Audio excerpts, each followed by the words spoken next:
Amen. Magandang umaga po sa ating lahat. May napansin po ba kayo? Modulated ang boses ko ngayon. Minamalat po kasi ako. Kaya nahirapan po akong magsalita, ano? Okay? Pero may parte na maganda, no? Pero may parte na pumipiyok. Muli, good morning. Parang, hindi ba madilim sa lugar nyo? Hindi ba madilim dyan? Sensya na, medyo. Okay lang yung ganyang dilim. Okay? Sa inyo dyan, Pau, hindi ba madilim dyan, Pau? Milet? Hindi ba madilim dyan sa lugar nyo? Okay lang? Okay lang, sige. Kasi parang nadidiliman akong tingnan. Okay. Dahil sa iliwanag. Okay. Okay, sige. Sige, muli, nagpapasalamat po tayo sa Panginoon at panibagong linggo ang ipinagkaloob niya sa atin upang tayo ay magkasama-samang magdiwang ng kanyang kabutihan, ng kanyang kahabagan.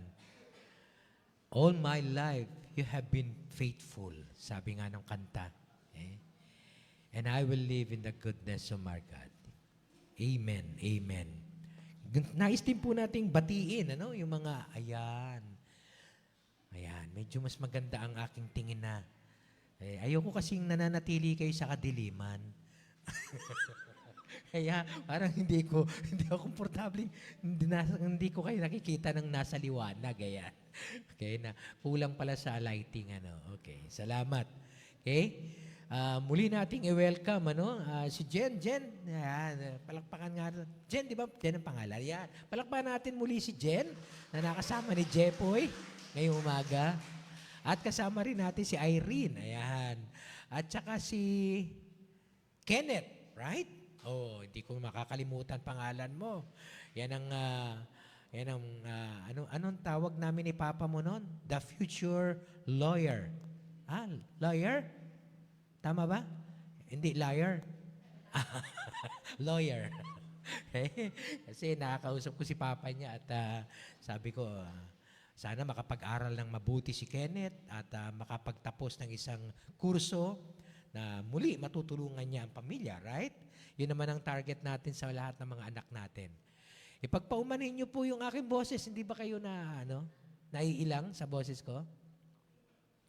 2 beses na po nangyari sa akin to. Hindi po ito sa pagtuturo.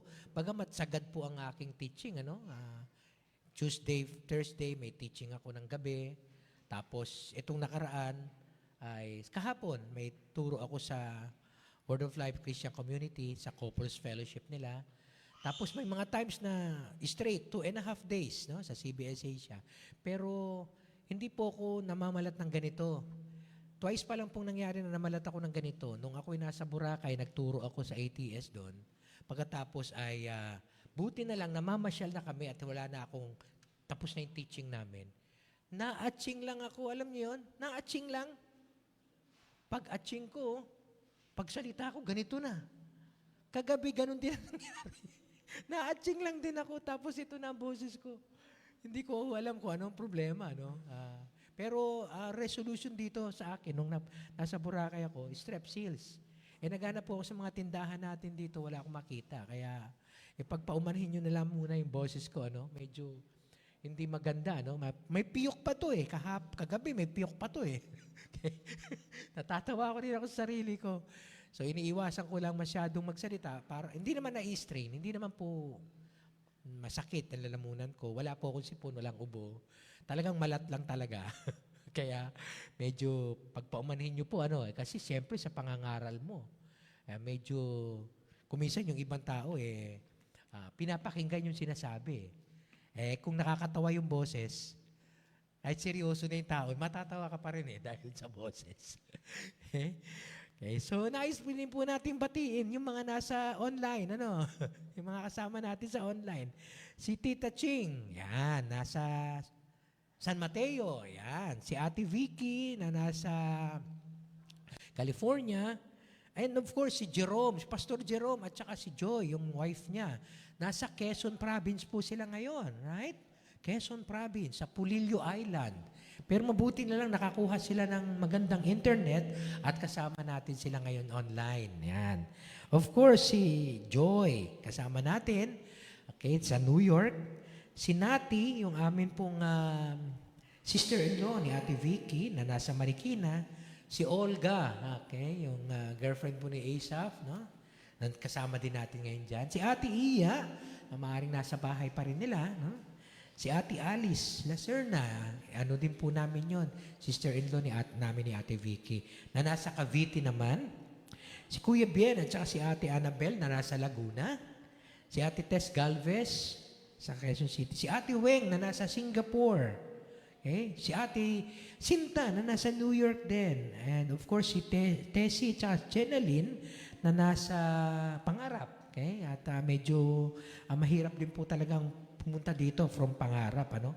Kaya nagpapasalamat po ko sa mga workers natin tsaka sa mga taga-Pangarap na pinipilit nila makarating dito. And of course, si Kuya Ed at saka si Jello and palagay ko the whole family of Guevara na nasa Talisay, Batangas ngayon. Okay? So, salamat sa inyong pagsusubaybay. Nasa kabila ng kayo'y malayo sa amin. Okay? Ay nananatili kayong nakikinig ng salita ng Diyos. Sinasamahan kami sa pagsamba sa Kanya. And hopefully, hindi lang yung mga nakalista dito kasi pinalilista ko po sa ating tech team, ano, yung ating mga viewers. And hopefully, hindi lang po yung mga nakalistang pangalan dito, kundi together with your family, ay nakakapakinig po kayo ng ating pananambahan at salita ng Diyos. Okay? Salamat po ng marami sa inyo. And of course, sa atin pong lahat na nandito ngayon, lahat ng bata, kabataan, nanay, tatay, at mga seniors, salamat po sa inyong pagdalo at sa pagtsatsaga na nandito kayo every Sunday para samahan po tayo sa ating pong pananambahan. Isa po sa mga naging issues namin yon sa church administration, ano, na itinuturo ko, na some churches now are very comfortable in attending the services through online. Hindi na sila nagpupunta sa church mismo. So, tinatanong ko yung mga estudyante ko, how do you take yung mga ganong klaseng practices na ngayon? Na instead of going to the church to face, and pastor, doon na lang po ako sa online. So I would consider kung malayo kayo talaga, katulad ng mga viewers natin from provinces and from other countries, okay lang yon. Pero kung nandito naman kayo sa community, iba po yung nakaka-encourage po pag sama-sama tayo nandito sa loob ng church at sumasamba sa ating Diyos. Okay? So if you still have the capability, siyempre iba may mga sakit, hindi kaya, okay lang yon. Pero kung halimbawa, kaya nyo na rin lang naman, okay? Mas maganda na sama-sama tayong sumasamba. Let us not forget assembling together. Sabi nga nung Hebrew writer, di ba? As some are in the habit of doing. But let us encourage one another, especially now that we see that the coming of the Lord is near. Yun po sabi ng Hebrew writer. Kaya nga po, wag po natin kaliligtaan ang sama-sama nating pagtitipon. Okay? Bagamat yung mga nasa abroad tsaka nasa probinsya, salamat po kasi kasama pa rin namin kayo sa aming pagtitipon virtually, hindi nga lang po physically. To God be the glory. So ngayon po, tayo po ay magpapatuloy ng ating pag-aaral. Pero alam niyo po, bago po tayo magpatuloy, nais ko pong mag-recognize ng graduates natin. Hindi po natin nagawa ito last week kasi kulang na sa panahon. Okay? So alam niyo po, every year, pagkatapos po ng classes, may mga graduates tayo, of course. Okay? So gusto natin silang i-recognize sa loob ng church para maipag-pray at matulungan financially kung mayroong kailangang assistance na pwede tayong ipagkaloob para sa ganon, lalo pa silang ma-encourage na mag-aral sa college nila or perhaps sa elementary o high school. Kaya nagtanong po ako sa atin ngayon, sino graduates ng mga preschool? Si Gray. Iyon. Si Gray. Yan. Sino ang graduate ng elementary? Hindi. Yeah, elementary. No? After preschool, elementary na. No? Sino ang graduate mo ng elementary? Wala, ano. High school. High school meron. Yun, si Derek at saka si Janelle. Si Janelle, high school din eh. Sino nagtapos ng college? Wala pa, okay? So wag po kayo mahiya na magsabi kung sino yung mga nakapagtapos. Dahil nais ko sanang yayain sila ngayon dito at ipagpipray natin. So pwede ba nating yayain si Gray? Nandiyan si Gray, nakita ko siya kanina. At saka si Derek.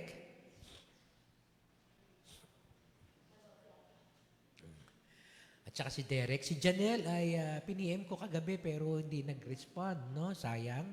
Hindi natin nakasama ngayon. And we would be praying for you. Okay? Ayan. Nandiyan ba si Gray? Ayan, halika Gray. Pastor will be praying for you. Halika, anak. Ayan. Parang sa ganon ay lalo silang gabayan. Halika Gray. Ayan. Congratulations ha. Nag-graduate ka pala ng preschool eh, no? Ayan, sama kayo dyan eh. Kuya Derek. Ayan. Okay, so I would like to invite the whole congregation to please rise and let's extend our right hand to them. At ipagpipray natin sila na sa kanilang pagtatapos ay lalo pa silang gabayan ng ating Diyos sa kanilang pagsulong sa panibagong yugto ng kanilang buhay ng pag-aaral. Ayan. Parang small, ay, ito pala small, smaller, smallest. Okay, anyway, pag-pray natin sila ha. Salamat, Panginoon, sa pagkakataong ito na kami po'y maging bahagi ng buhay ni Derek at saka ni Gray na napag-alaman po namin sila'y nagtapos, Panginoon, sa kanilang stage ng preschooling at saka ng high school. Alam po namin, Lord, na even sa ganitong edad na katulad ni Gray, ikaw po ang kumikilos na sa kanyang buhay. Alam po namin, Panginoon, kung paano ka nagbigay ng iyong kagalingan, ng iyong biyaya sa batang ito, at maging katalinuhan sa kanyang pag-aaral. Kaya, Panginoon, dalangin ko po, Panginoon, ang patuloy mong pagkilos at ikaw pong magpakahayag sa kanya na mahal mo siya at hindi mo siya iiwan hanggang sa kanyang paglaki. Kaya, Panginoon, dalangin ko po na ingatan mo po si Gray sa kanyang pag-aaral at hindi lang sa kanyang pag-aaral, sa buong buhay niya, Panginoon. Masumpungan niya ang iyong katapatan at ang iyong kabutihan. Ikaw po ang siyang gumabay sa kanya sa lahat ng oras. Maging kasama niya ang kanyang mga magulang o hindi man, ikaw po mag-ingat sa kanya, Panginoon. Nasa school man siya o nasa bahay, ingatan mo po siya, Panginoon. Dalangin ko po, Panginoon, na ikaw po ang magbigay ng lubusang kahabagan, biyaya, kabutihan para sa batang ito. Salamat po, O Diyos. Salamat po. Dalalang po namin na ikaw po ang kumilos at kikilos pa sa kanyang buhay hanggang sa kanyang paglaki. Thank you, Lord. At ganun din naman po, Panginoon, kay Derek na nagtapos po ng high school. Alam po namin, Panginoon, na meron kang magandang plano para sa kanya pong pagkuha ng kanyang kolehiyo. At alam po namin, Panginoon, na sa kanyang pag-aaral sa kolehiyo, sasamahan mo rin siya, Panginoon. At ikaw po ang siyang mag-iingat sa kanya mula po sa mga masasamang barkada. Huwag mo pong pahintulutan na madamay siya o maligaw ng landas dahil sa takbo ng sanlibutan. Ngunit ingatan mo siya ng lubusan, Panginoon. At ganun din naman, bigyan mo siya ng karunungan upang anuman ang mga subjects na kukunin niya sa kurso na kanyang tatahakin ay maipasa niya ito lahat at maunawaan. At balang araw, maalala niya kung paano iaangkop ito sa kanyang pagtatrabaho. Salamat po, O Diyos, sa buhay ni Derek dahil ngayon ay isang lingkod mo na dito po sa Servants of Christ Christian Community at dalangin pa po namin, Panginoon, ang patuloy mong pagkilos sa Kanya. Ang iyong biyaya, kahabagan, kabutihan ay lagi din niya nawa maranasan. Salamat po, O Diyos, sa dalawang kapatid namin ito at alam po namin na ikaw po ang siyang matatanghal sa mga buhay nila hanggang sa kanilang mga paglaki. Ipinagkakatiwala po namin ang mga buhay nila sa iyo. Ang lahat ng ito ay dalangin namin sa pangalan ni Jesus. Amen. Amen. Congratulations, Derek, Ray. Amen. Amen. Okay? So ngayon naman po tayo po ay magtutuloy ng ating pag-aaral ng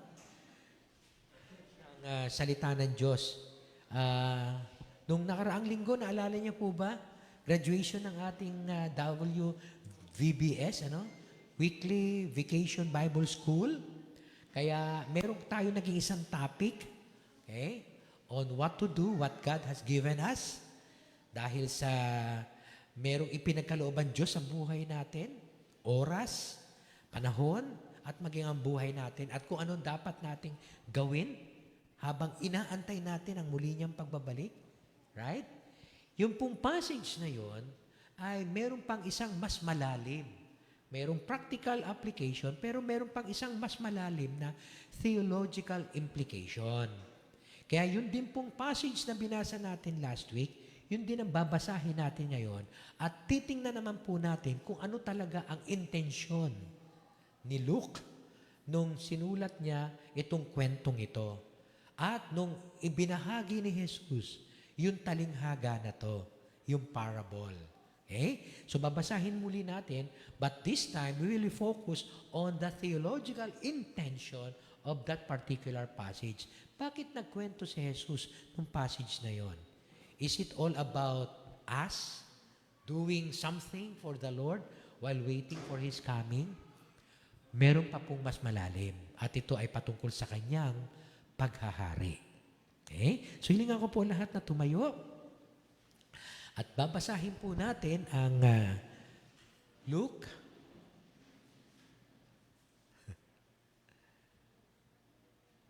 ayaw pumindot. Luke 19 verses 11 to 27. Okay? Ayan. Luke 19, verses 11 to 27. While they were listening to this, he went on to tell them a parable. Because he was near Jerusalem, and the people thought that the kingdom of God was going to appear at once. And he said to them, a man of noble birth went to a distant country to have himself appointed king and then to return. So he called 10 of his servants and gave them 10 minas. Put this money to work, he said, until I come back. But his subjects hated him and sent a delegation after him to say, we don't want this man to be our king. He was made king, however, and returned home. Then he sent for the servants to whom he had given the money in order to find out what they had gained with it. The first one came and said, Sir, your mina has earned 10 more. Well done, my good servant. His master replied, because you have been trustworthy in a very small matter, take charge of 10 cities. The second came and said, Sir, your mina has earned 5 more. And his master answered, you take charge of 5 cities. Then another servant came and said, Sir, here is your mina.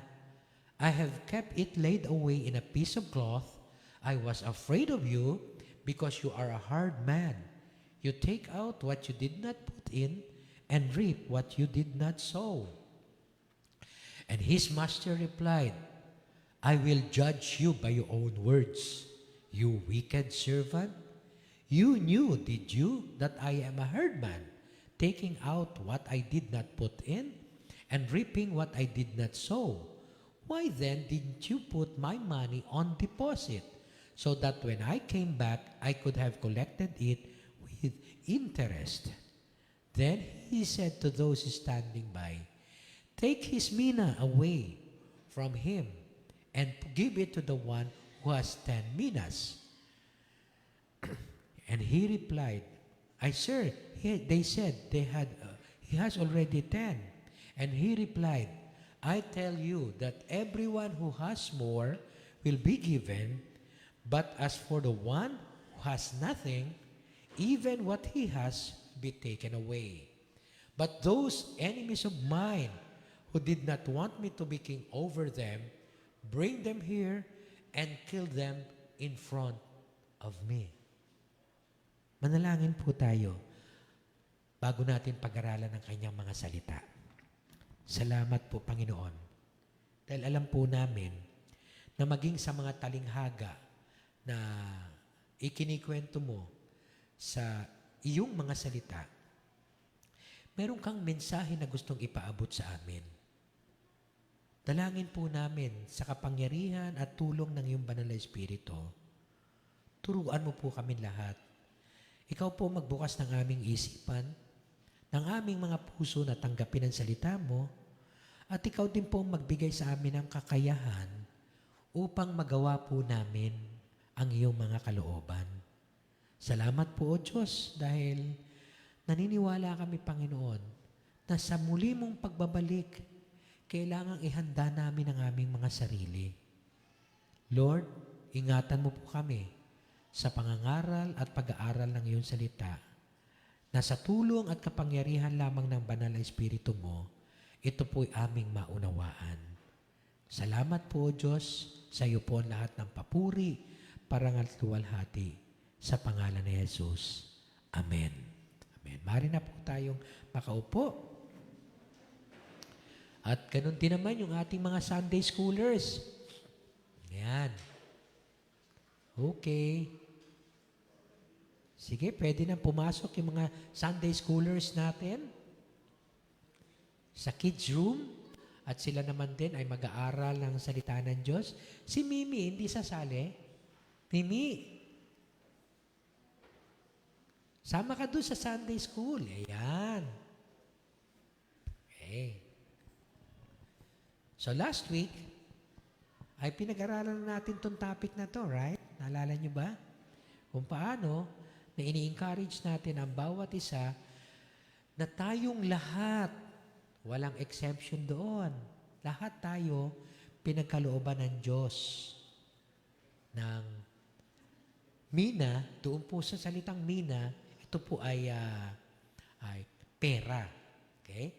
Na equivalent to 3 months salary. 3 buwan. Pero 10 minas ang binigay. Sa kaya yung 3 buwan ninyo, 3 buwan na sahod, ano? Kung halimbawa 600, magkano ba? Magkano yung computation natin sa sahod ngayon, 1 buwan na sahod?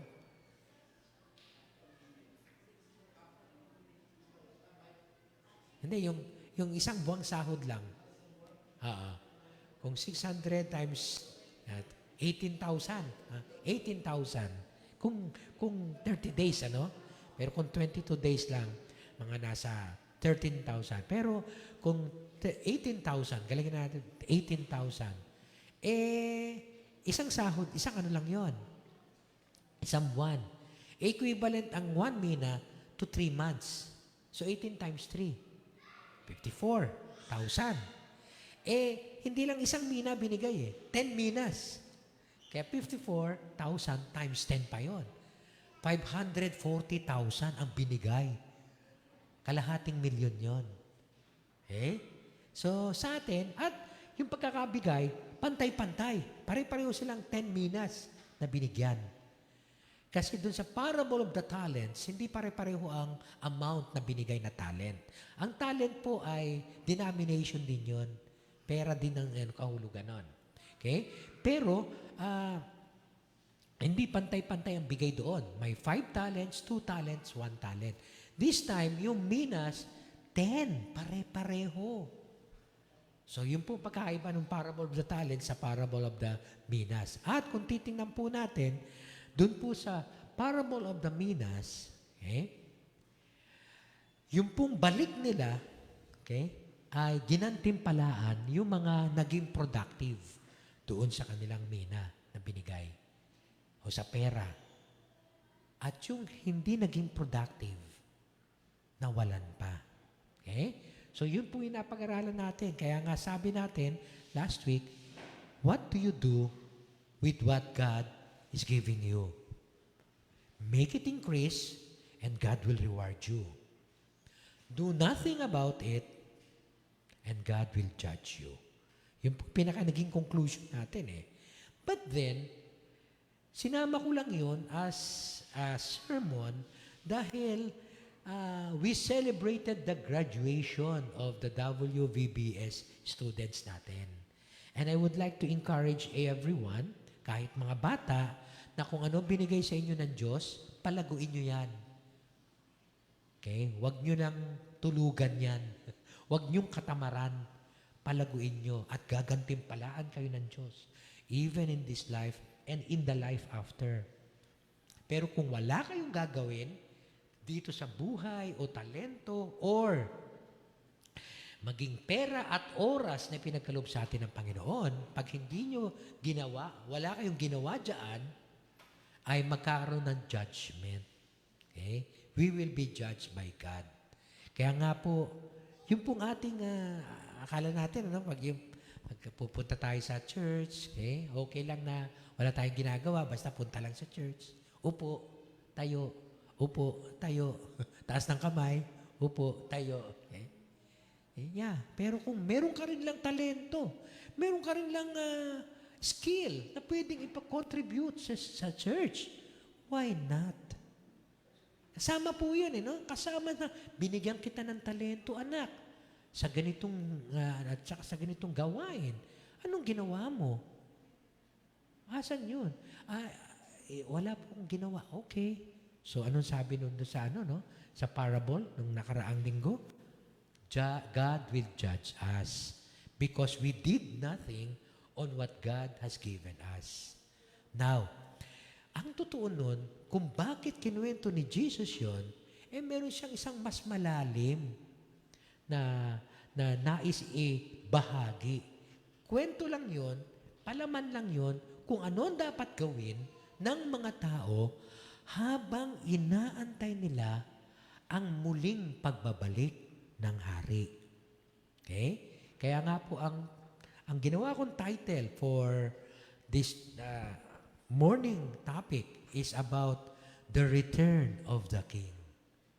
And, siguro familiar yung iba, The Return of the King. Saan pelikula yon? Ha? Ano? Lord of the Rings. Yeah. Yun yung final yata na episode. Yun yung final, The Return of the King.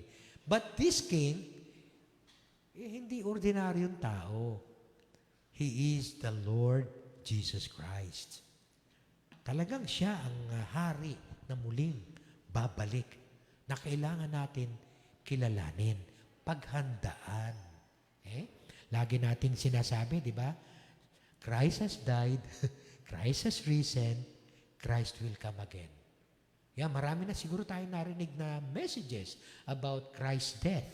Marami na tayong narinig na messages about Christ's resurrection. But what about His coming? Pinaghahandaan ba natin yung muling pagbabalik ng hari? Sa first Advent niya, tawag po doon Advent, pero yung Advent is an Old English word which means coming. Sa first coming niya, isa siyang baby in a manger. At nung kanyang paglaki, because of His teachings, we need to accept Him as our Savior and as our Lord. Okay? Yun yung first coming niya. Then He died and rose again and ascended to heaven. Sa second coming niya, dahil sinabi niya na siya ay muling babalik, He will be coming as King and Judge. Okay? So lahat ng tumanggap sa Kanya at naging hari, ginawa siyang hari sa kanilang mga buhay, mananatili ang Kanyang paghahari sa kanila. Pero yung mga hindi tumatanggap sa Kanya, dito pa lang sa mundong ito, sa Kanyang magmuling pagbabalik, siya ay babalik bilang hukom nila, judge nila. Okay? So, ano po ito no? Kailangan ipangaral natin mabuti dahil hindi nakakapaghanda ang ibang tao at ang tendency, baka pagdating ng ating Panginoon, hindi nila alam na mahuhusgahan pala sila dahil hindi nila tinanggap si Jesus dito habang sila nabubuhay pa bilang kanilang tagapagligtas at Panginoon. Okay? So, kinakailangan po nating ibahagi itong second coming. Pero dapat sa context ng tinuro ng ating Panginoon. Kaya dito po natin susubaybayan yung kwento. Okay? Sabi po doon sa Luke 19, verse 11, "And while they were listening to this, he went on to tell them a parable." Okay? Yun po ay patungkol kay Zacchaeus, yung pinag-uusapan nila. Salvation at naituro na po sa atin dati yun. No? Kaya habang siya'y nagkikwentong ito, itinuloy niya ito sa pamagitan ng pagkikwento ng isang talinghaga. Itong parable. No?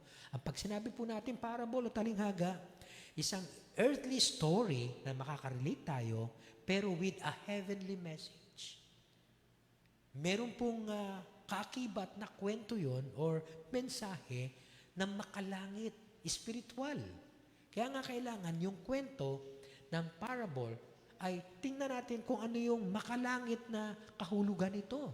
Hindi lang ito ordinaryo na kwentong panlupa. Yes, marirelate natin ang kwento kasi maintindihan natin ang kwento kasi parang nangyayari lang sa loob ng lupa. At itong kwento niya, okay? Papunta na siya ng Jerusalem at ang mga tao, iniisip nila na sa kanyang pagpunta sa Jerusalem, darating na ang paghahari ng Diyos. Ayan, the people thought that the kingdom of God was going to appear at once. Yun ang iniisip nila. Kasi kinikilala na nila si Jesus, lagi siyang nagkikwento ng mga talinghaga patungkol sa kaharian ng langit, kaharian ng Diyos, paghahari ng Diyos. Kaya iniisip nila, pagdating nila sa Jerusalem, isi-set up agad ni Jesus yung kingdom of God. So yun po yung connection na akala nila mag-a-appear na lang agad-agad. Pagdating ni Jesus doon sa Jerusalem, the kingdom of God will appear at once. Okay? Kaya nga, itong parable na to, inihahanda ang mga tao. Parang kung ang iniisip nyo, darating agad ang kingdom of God pagdating natin sa Jerusalem, kwentuhan ko kayo, parang ganon, na hindi agad darating, kundi merong postponement. Ito ngayon ang kwento. Ganon ang no? Ganon yung approach ni Jesus. Kaya nagsimula siya magkwento. A man of noble birth went to a distant country to have himself appointed king, and then to return. Okay? So parang sinasabi niya na tama ang iniisip ninyo. Papunta tayong Jerusalem, matatayo na yung paghahari ng Diyos, pero wait lang. Gusto ko makita ninyo kung anong mangyayari. Ito isang kwento. A man of double birth went to a distant country to have himself appointed king. Para siya ay kilalaning hari. At pagkatapos, pag hari na siya doon, babalik na siya muli. Okay? So ito pong kwentong ito, it refers to Jesus specifically. Marami po akong tiningnang mga commentaries, no? Ng mga iba't ibang commentary ng mga Bible scholars. And they all referred that the noble man is Jesus himself. And the distant country, na sinasabi dyan, refers to the heaven. And the place to which he would return is this earth. Parang nakikita natin, no? Si Jesus, pupunta ng langit, pagkatapos niyang ipako sa krus at nababuhay na muli, at muli siyang babalik dito para establish ang kanyang kingdom. Kaya sabi niya, a man of noble birth went to a distant country to have himself appointed king, and then to return. Okay? So merong and then. At pagkatapos noon, siya'y babalik muli. Kaya nga ito is all about the second coming. Itong kwento niyang ito is all about the second coming. Kaya lang, when Jesus Christ return, it will still take time. Hindi po abrupt, hindi mabilisan, hindi instant, hindi katulad ng iniisip ng mga Hudyo that the kingdom of God will appear at once when they reach Jerusalem. Pabiyahe na sila naglalakad na sila papuntang Jerusalem. 2 Sundays from now, ikikwento na po natin yung entry, yung triumphant entry niya into Jerusalem. Yung may mga palaspas sila. 2 Sundays from now. Kaya noong sila'y papunta na, ang mga tao iniisip nila, eto na, pagdating natin sa Jerusalem, meron na tayong magiging hari. Alam nyo, ang talagang intention nila is, pag may hari, katulad ni Haring David, kaya na nila ngayon ipagtanggol ang kanilang bansa bilang Israel mula sa Roman Empire. So yun ang kanilang iniisip mapalaya mula sa Roman Empire. Pero hindi yun ang nasa isip ng Diyos. Yun ang nasa isip ng mga tao. Kaya ngayon kinikwento niya sa mga tao, pagdating ng hari, o pag muling pagbabalik niya, it will take time. Okay? So, ito po yung napag-aralan natin dati. Parang sinasabi niya na meron munang postponement ang kingdom. Meron tayo ngayong kingdom na nararanasan mula sa Kanya, pero yung Messianic kingdom na kung saan siya ang talagang maghahari sa buong mundo. Soon pa yon. Next episode pa yon. Sa susunod pa na series yon. Kaya nga, ngayon, habang inaantay natin yon, ano ang gagawin natin? Yung kingdom of God is, napag-aralan natin dati dito, is the now and the not yet. Napag-aralan natin, naalala nyo ba dito yon? Tinuro ko na yon. The kingdom of God, ang paghahari ng Diyos, ay nandito na ngayon. Doon sa mga taong tumanggap sa Kanya. Pinaghaharian na sila ng Diyos. Pero, the Messianic kingdom of God will not begin until Jesus returns to the earth to rule. Siya talaga maghahari. Ngayon, di ba, maraming naghahari-harian Maraming may presidente, prime minister, at kung sino-sino pa. Pagdating ni Jesus, siya talaga maghahari sa buong mundo. Kaya imagine niyo yung peace na mararanasan ng buong mundo. Ngayon, medyo kapos yung ating kakayahan na bagamat marami nagnanais ng world peace, pero hindi natin nararanasan to. Bakit? Tao ang naghahari Kung yung tao na pinaghaharian ng Diyos, siya ang magiging leader ng isang community o ng isang church o ng isang nation, pwede pa na makaranas ng kingdom of God. Pero hindi, sa dami ng mga tao na nag-u-oppose, pwede pong hindi matuloy yung sinasabi nating peace, kapayapaan. Kaya nga po, tingnan nyo, yung message natin every Christmas, peace on earth, on those who trust in Him. Okay? On those whom His favor rests. Yun ang nakalagay din, di ba? Peace on earth on those whom His favor rests.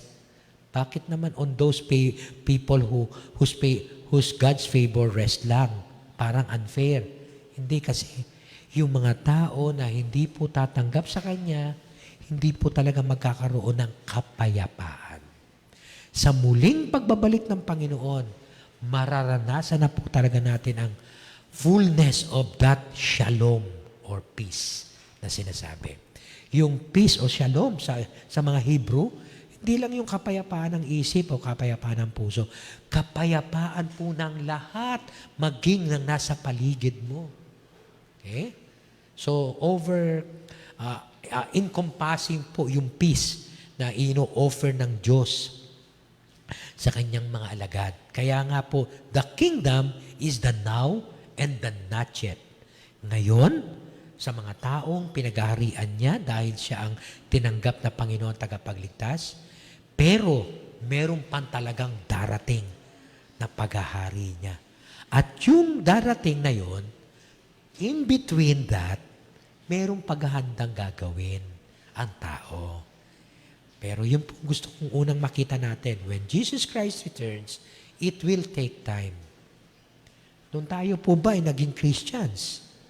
Agad-agad, kinuha na tayo ni Lord para doon na tayo sa kaharian niya? Hindi, di ba? He is still working in us, through us, in us. Okay? Pero binigyan po niya tayo ng responsibility habang hindi pa po dumarating siya.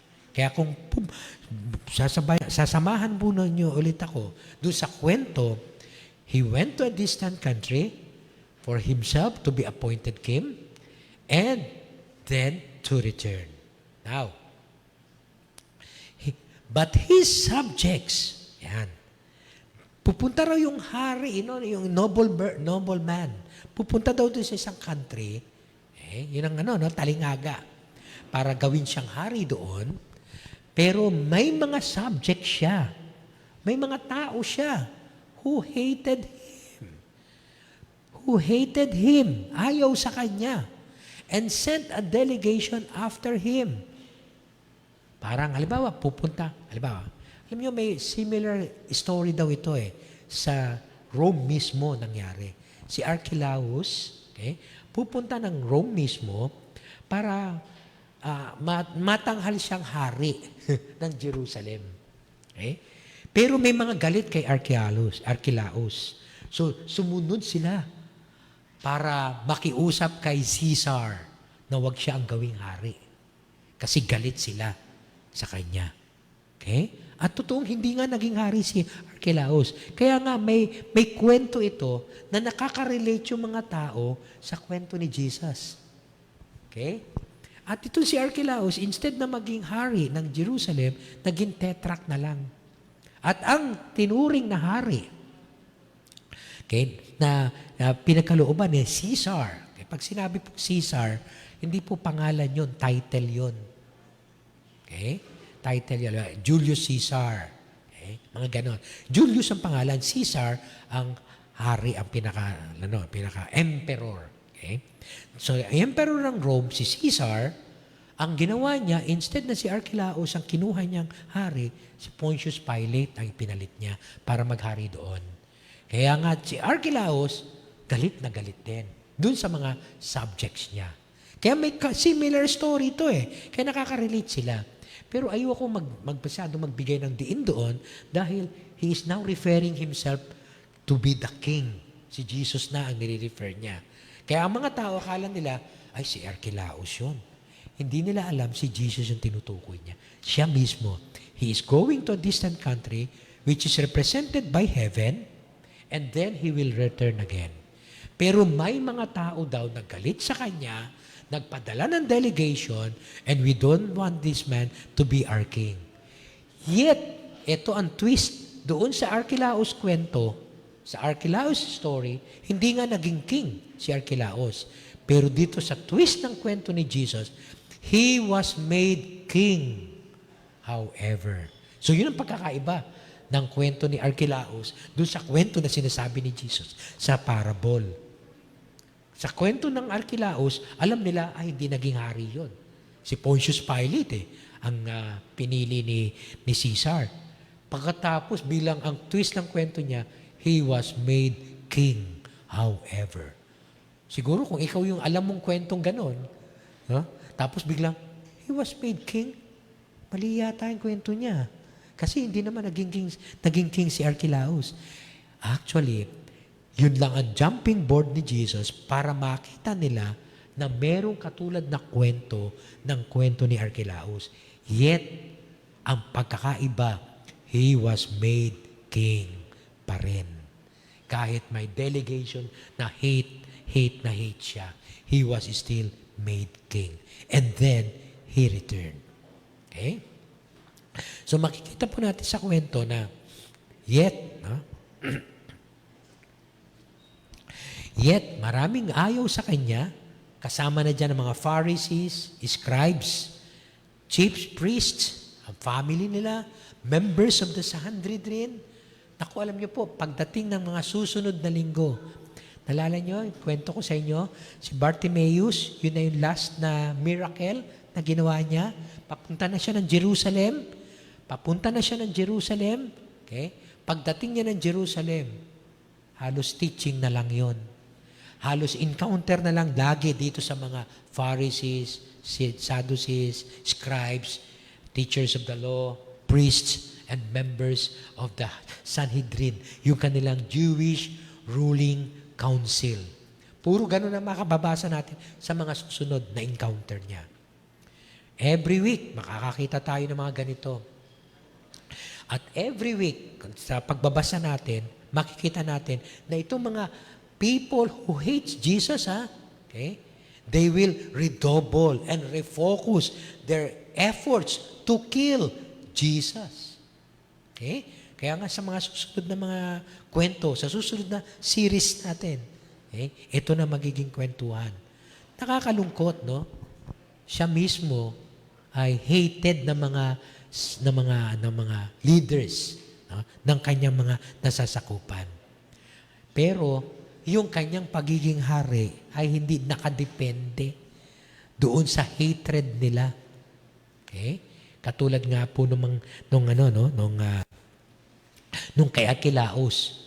Yung hatred nila, naapektuhan yung pagiging hari ni Archelaus.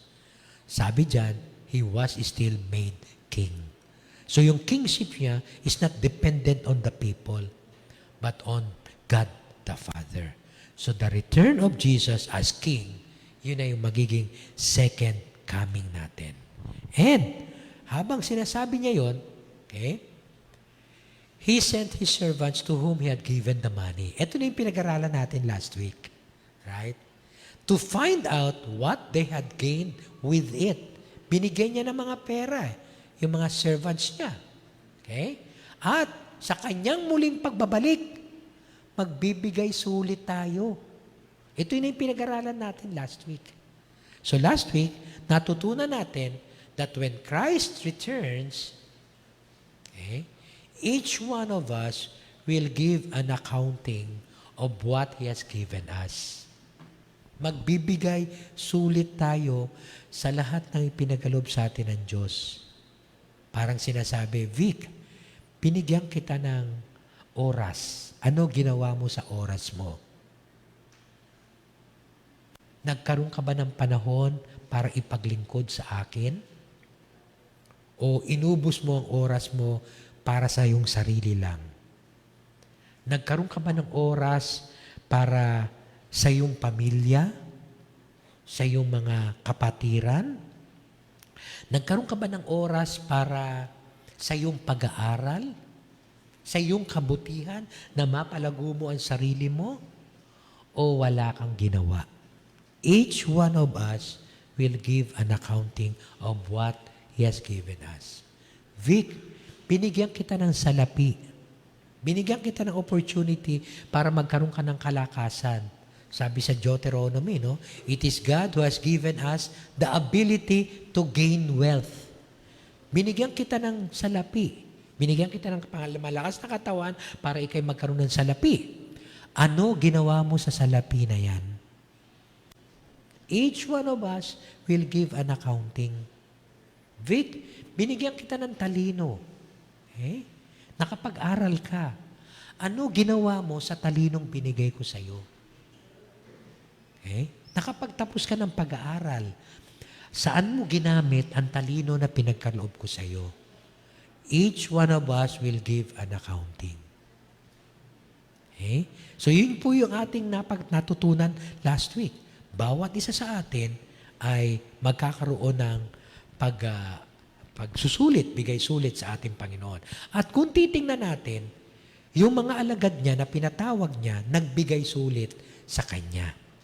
Sa verse 16, sabi nga doon, Sir, your mina has earned 10 more. And the second came and said, Your mina has earned 5 more. O, di ba? Napag-aralan natin dati yan, lakaran linggo. Nagbigay sulit sila at yung isa, yung una, 1,000% napalago niya yung pera. 10 more eh. Kasi kung halimbawa, yung 10,000, yung 50,000 mo, naging 50,000, that's 1%, na 100%. Pero 10 more, okay? That's 100% eh. At 10 more, ano ibig sabihin nun? 1,000% niya napalago. Tama ba ako? Tama ba computation ko? Halimbawa, mayroon akong 50,000. Napalago ko ng another 50,000. Magkano ko? 100% na napalago ko. At 10 more daw eh. Okay? So times 10, that's 1,000%. Ganun kalaki. Okay? Yung pinagkatiwala sa kanya. Ginugol niya talaga lahat ng kanyang kakayahan upang mapalago. Okay? At yung isa, 5 lang. Pero 500% pa rin yun. Malaki pa rin yun. Kaya ang tanong natin sa ating mga sarili nung nakaraan, ano ginawa natin sa perang ipinagkaloob sa atin ng Diyos? Ipinaglingkod ba natin yon sa Kanya? O sinarili lang natin? Mamaya, merong isa, nagsarili. Tingnan natin kung ano. Alam niyo kung minsan ito, no? Napag-iisip-isipan ko lang. Di ba tayo iniisip natin, bakit kaya may mga Christians, payaman ng payaman, at ako, Christian din naman ako, bakit kaya hindi ako binibless ni Lord? Di ba? Bakit siya lalong nagiging successful? Bakit ako hindi? Baka tanungin natin ang sarili natin, ano ba yung binigay sa iyo ng Diyos at ipinagkatiwala mo o ipinroduce mo para sa Kanya? Kasi magbibigay sulit tayo eh. No? Binigyan ng bawat isa at gusto ng Panginoon sa Kanyang muling pagbabalik, ano ginawa mo doon sa binigay ko sa iyo? O ngayon, kung halimbawa binigyan ka ng pera, manager ka, binigyan ka ng pera, tapos anong ginawa mo sa pera? Nagbigay ka ba para sa gawain o sa ikauunlad ng iglesia? O sa kanyang gawain? Hindi, sinarili ko, ba't ako magbibigay dyan? Okay? So again, magtataka tayo, bakit kaya sila, lalo na silang nag-gain? Baka naman dahil hindi angkop sa atin yung ginagawa nating pagsusulit sa perang ipinagkaloob sa atin. The same is true with the talent. Baka meron tayong mga talent, pero ngayon, unti-unti, parang hindi na natin nakikita na, wala na yata ako ng talent na to. Baka naman kasi hindi natin ginagamit for God's glory. Lahat po na yung pinagkaloob sa atin ng Diyos, gamitin po natin para sa Kanyang kaluwalhatian. Wala pong mawawala sa atin. Tayo mawawalan pag di natin ginawa yon. Okay? Kaya nga kailangan, makita natin ang ating mga sarili sa kwentong ito. Na sa Kanyang muling pagbabalik, magbibigay sulit tayo. Pero, ang pinaka-parable ng kwento is all about the kingship. The kingdom of God. Okay? Kung kinikilala natin na si Jesus ay ating hari, anuman ang merong tayo ngayon, ipagkakaloob ko para sa aking hari.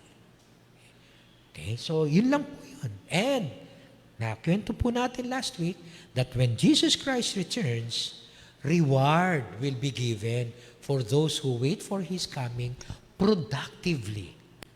Productively. Okay? At nakita natin, yung reward, depende dun sa magkano ang effectiveness ng ating pagkakapalago ng Kanyang pinagkaloob sa atin. Yung reward na, halimbawa na, sabi niya dun sa verse 17, well done, my good servant. His master replied, because you have been trustworthy in small matter, nakwento ko to last week, di ba? Small matter, 5,000,000 ang binigay. Small matter yun kay Lord. Di ba? Dahil naging tapat ka, dahil mapagkakatiwalaan ka sa 1,000,000 na binigay ko sa iyo, okay? Take charge of 10 cities. Teka, bakit 10 cities? Bakit 10 cities? Why 10 cities? Because when Jesus Christ returns, eto, pakinggan natin to, ha? Baka magkaroon kayo ng interest dito eh. Kung kayo medyo may pagka-politiko, pwede siguro, no? Magkaroon tayo ng interest dito. Ito yung narinig ko na nung araw pa, nung baby Christian pa lang ako. When Christ returns, He will establish His kingdom on earth. Siyang naghahari. At yung magiging leader ng bawat bansa ay yung tapat sa Kanya na naglingkod. Narinig ko na yun nung araw. Kaya nga sabi nila, probably si David ang siyang maghahari sa buong Israel. Okay? Sa Pilipinas, sino kaya? Ayun. Ayan, napa-M na si Henry.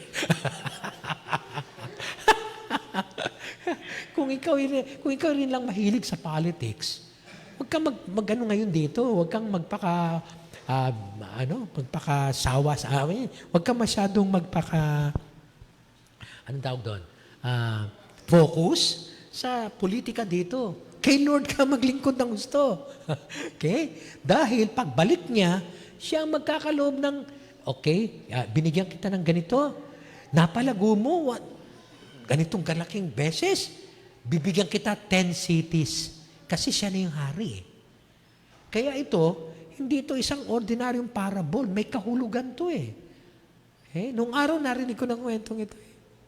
Kaya, halimbawa, ikaw, napagkatiwalaan kita sa ganito. Bibigay ko sa iyo 10 syudad. Ikaw ang maghahari doon. Siya ang pinaka-overall na king. Tapos bawat isang lingkod niya na naging tapat sa paglilingkod sa kanya, bibigyan niya ng mga posisyon. 10 cities. At yung isa, 5 cities. Di ba? At dahil nakita natin na proportionate doon sa kanyang pagpapalago, doon sa pinagkatiwala sa kanya. Yung isa, 1,000%. Itong isa, 500%. Pero binigyan siya ng 5 cities. Meron pa rin, right? Alam niyo po, hindi naman sa politika. Pero kung gusto talaga natin na meron tayong sabihin natin, pinamumunuan, maging lingkod tayo ng ating Panginoon una sa lahat. Siya ang paglingkuran natin. At yung gantimpala ay pagkakalob niya sa muli niyang pagbabalik. Sabi ng mga Bible scholars na nabasa ko dito. Kasi wala pa tayo doon sa panahon na yun eh. Kaya parang hirap imagine, no? At that time, indeed, Christians will be rulers. Okay? But they always acknowledge that Jesus is the ultimate ruler.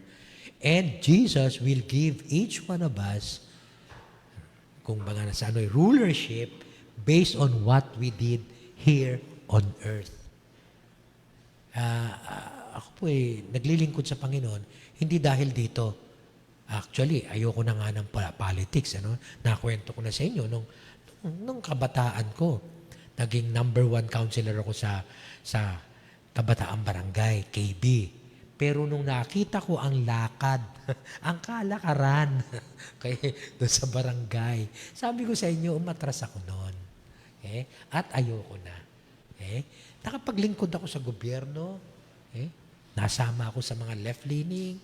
Pero nasumpungan ko ang Panginoon, nag-focus ako ng aking buong buhay sa paglilingkod sa Kanya.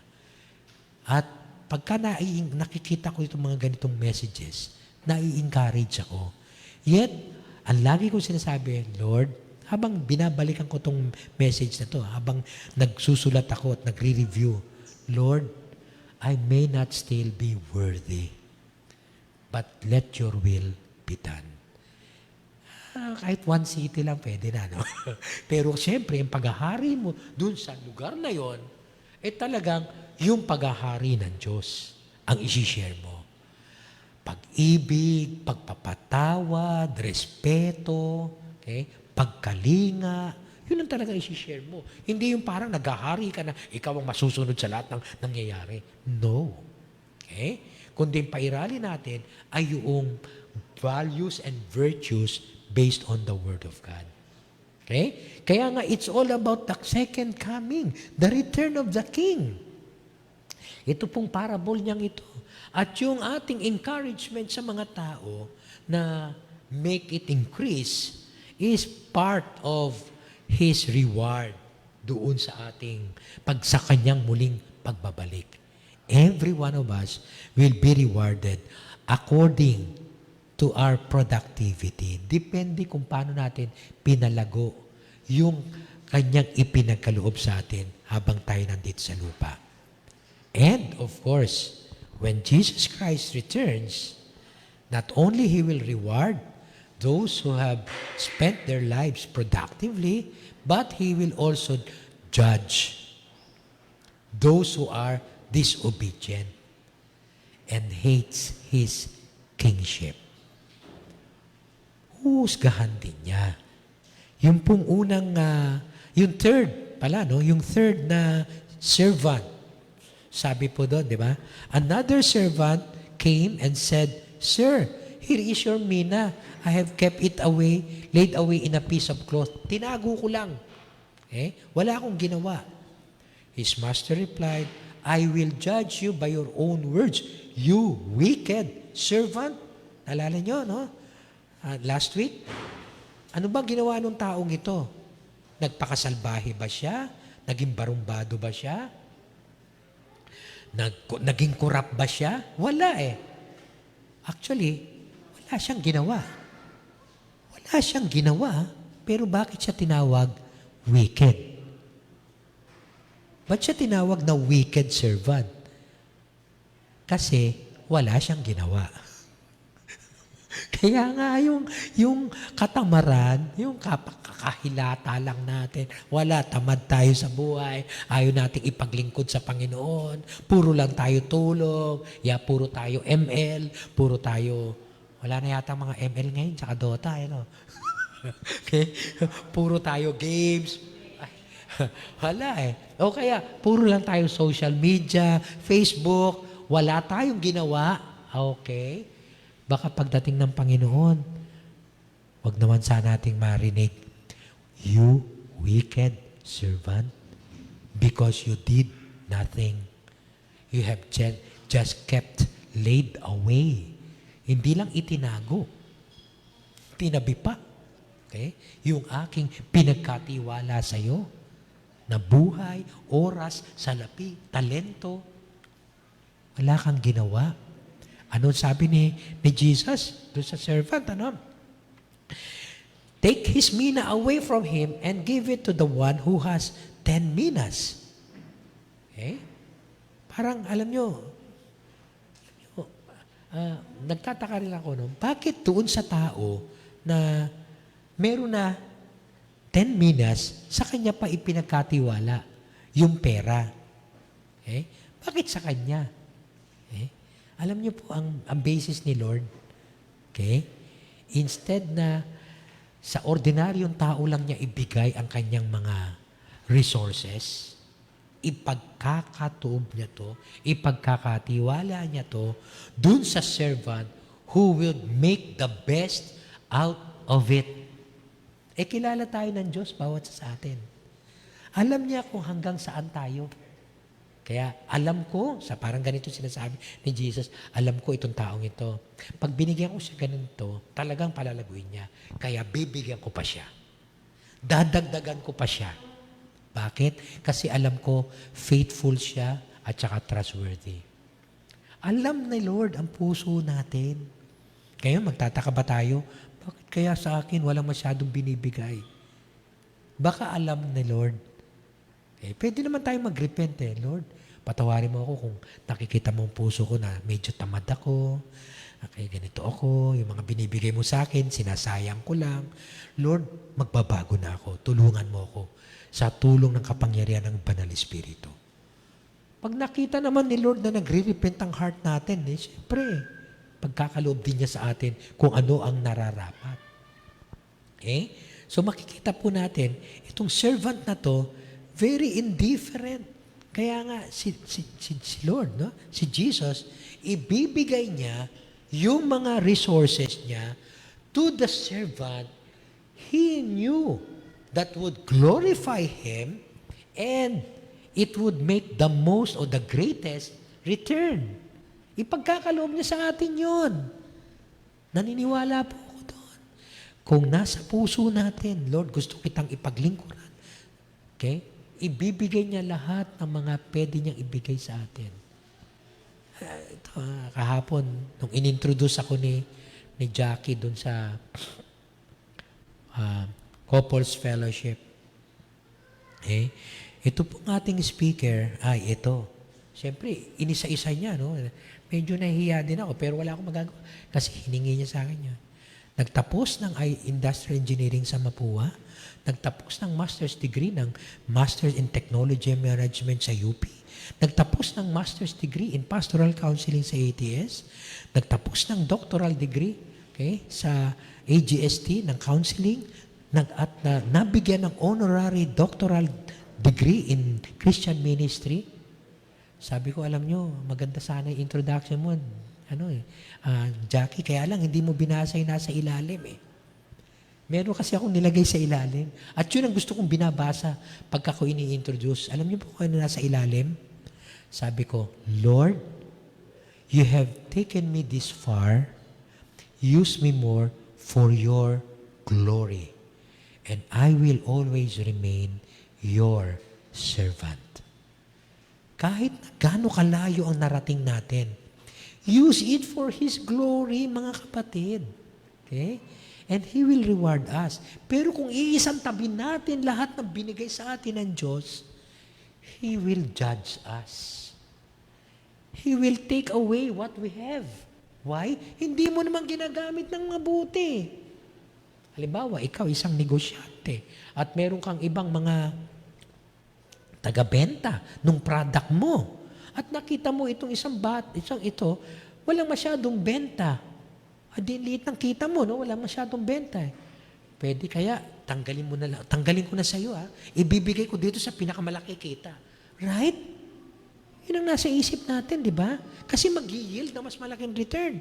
The same is true with our God.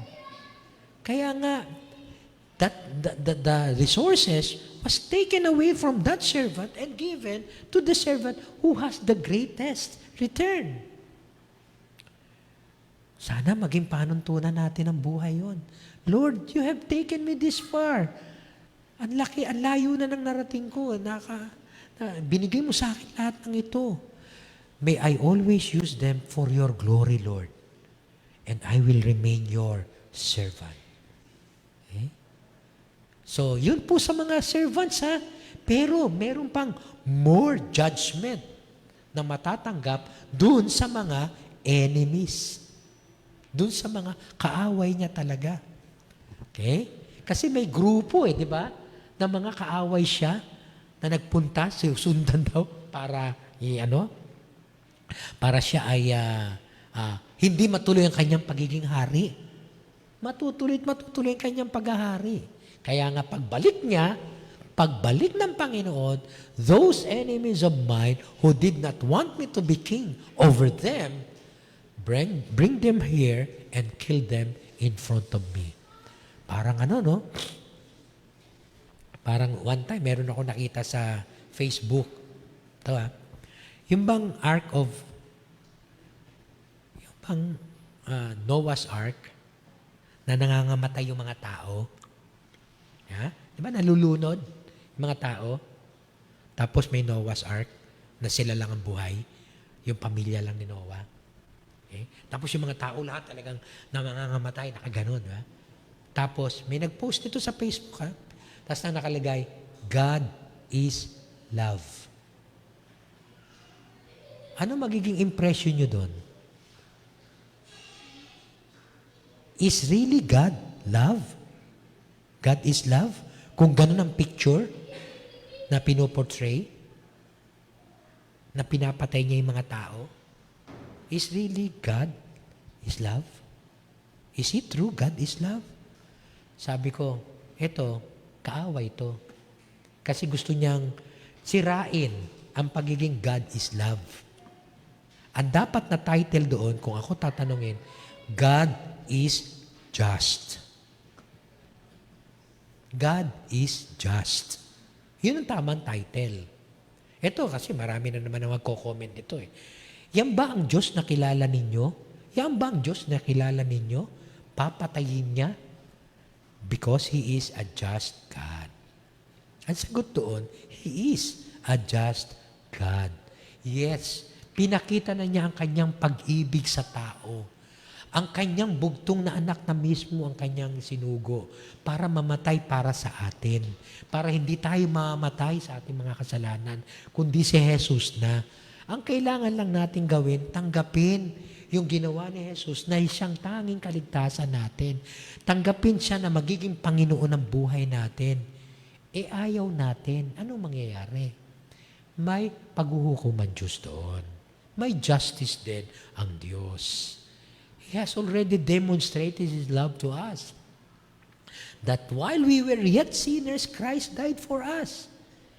Pero sa kanyang muling pagbabalik, kung ayaw mong tanggapin itong offer of salvation niya, He is also a just God.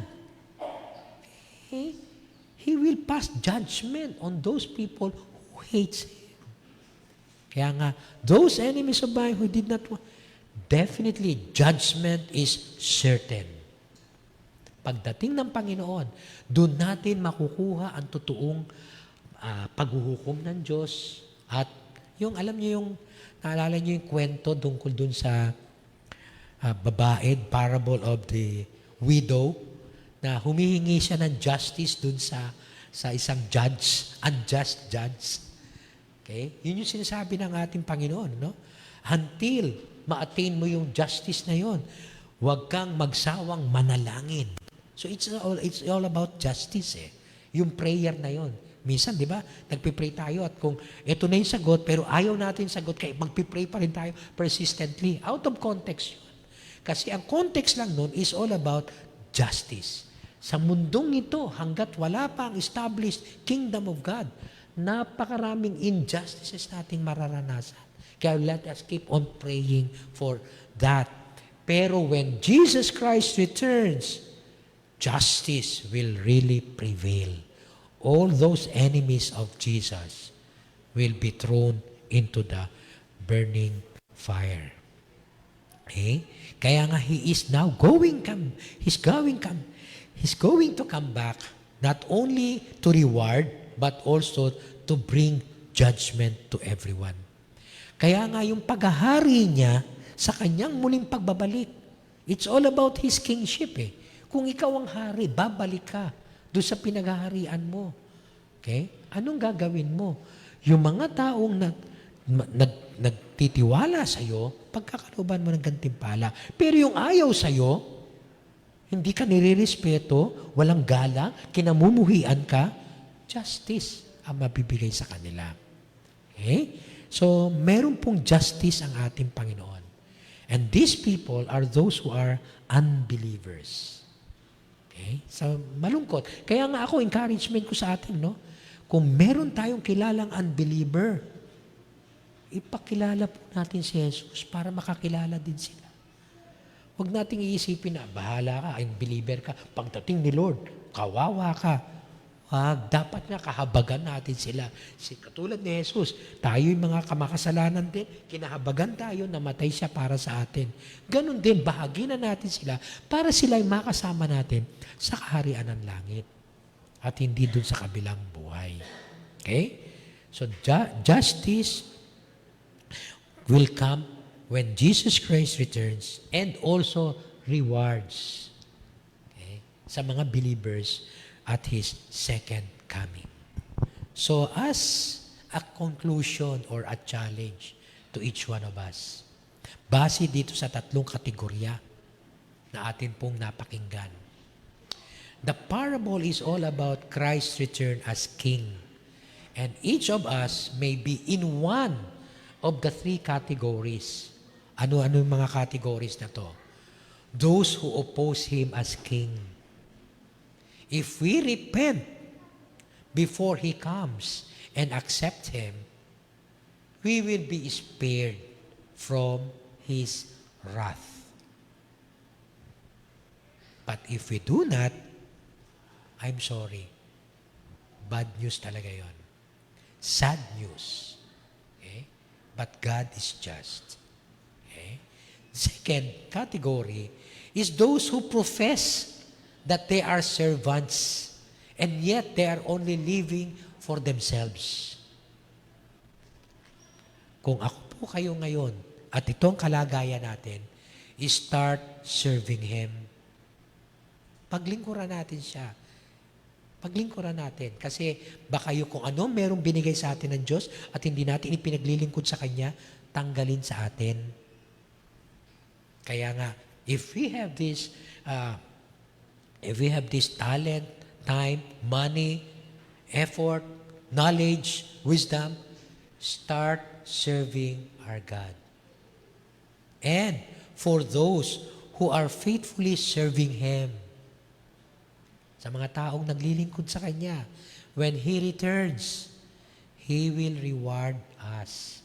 Of course, in proportion to what we have produced for Him. Kung ano man gaano man kaliit yung ipinagkatiwala sa atin ng Diyos at napaglago natin ito, in proportion, we will receive our reward. So, let us now examine ourselves. Alin tayo doon sa tatlong yon? And let us start serving God and serve Him faithfully. Manalangin po tayo. Lord, patawarin mo po kami kung ang buhay na binigay mo po sa amin, hindi po namin ginagamit for your glory. Ginagamit lang namin para sa aming sariling kapakanan. Patawarin mo kami kung masyado kaming selfish. Patuloy po kaming nananalangin, Lord, at nagpapasalamat sa iyo.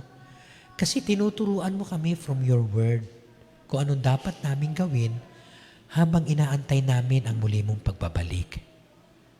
Salamat, Panginoon, sa mga salita mo.